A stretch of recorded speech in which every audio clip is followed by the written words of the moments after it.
Θέλω να με φωνάζεις Μπρους. Τι είναι Μπρους? Όνομα. Κάθε φορά που θα λες Μπρους θα γυρνάω. Θέλω κι εγώ τέτοιο όνομα. Διάλεξε. Μπορείς να διαλέξεις ό,τι όνομα θέλεις.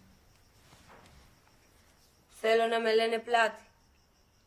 Δεν μπορούν να σε λένε Πλάτη. Πλάτη λένε την πλάτη.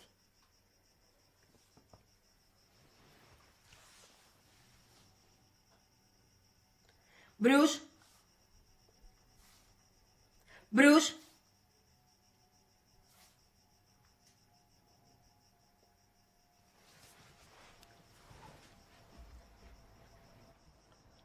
Μπρους.